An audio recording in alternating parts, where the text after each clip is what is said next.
qui est important, c'est d'abord la structure d'origine de ces recettes fiscales. Parce que s'agira-t-il des impôts indirects de la taxation sur les biens et services dans un contexte d'inflation galopante? Et est-ce que si les taxes continuent à augmenter sur les produits de première nécessité, est-ce que vraiment la demande va suivre? Est-ce que les recettes vont-ils augmenter dans le même sens? Est-ce que c'est l'élargissement de l'assiette fiscale? Est-ce que ce sont les impôts sur les revenus?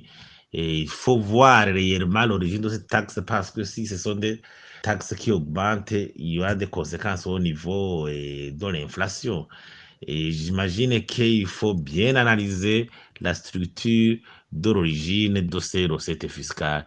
Deuxièmement, il faudra se poser la question. Actuellement, on voit les secteurs qui ont été priorisés. D'abord, il faut analyser la capacité de financement interne du développement des projets de développement dans notre pays. Nous avons un programme, il y a les PND, il y a des recommandations diverses qui ont été faites dans différents forums. Il faut avoir la trajectoire, voir ce qui doit être fait comme programme, comme c'est un budget programme, voir réellement la capacité de ces recettes fiscales à financer ce développement. Sinon, les recettes peuvent augmenter alors qu'au niveau de la réalisation, il y a toujours un déficit. Ça demande une analyse en profondeur.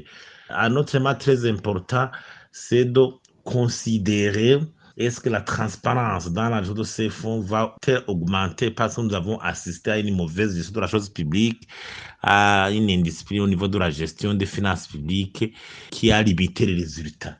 Est-ce qu'aujourd'hui, il y aura de la valeur ajoutée dans le suivi, l'audit des projets, l'audit de l'utilisation des fonds publics? Est-ce qu'il y aura une valeur ajoutée? Est-ce que les marchés publics vont-ils vraiment, il y aura une valeur au niveau des parties des marchés publics? Il y a des tares qui avaient tant marqué le circuit de gestion budgétaire. Il faudra voir si réellement il y aura des réformes concrètes qui vont rectifier le tir. Sinon, jusqu'aujourd'hui, on est à un niveau, il faut justement attendre pour voir les changements réels qui pourront être apportés selon l'orientation du CSR. Est-ce qu'au niveau des exonérations, il y aura eu un changement? Il y a vraiment des choses qui seront analysées au moment où le budget sera en train d'être mis en application. Encore plus, nous avons vu une augmentation substantielle des fonds au niveau du ministère de la Sécurité, alors qu'on est soi-disant dans une période de paix. Et j'imagine que quelque part, il faudra analyser bien le programme qui a été priorisé dans l'ensemble. Et puis, on va voir comment vraiment ce budget a été affecté, une analyse en profondeur.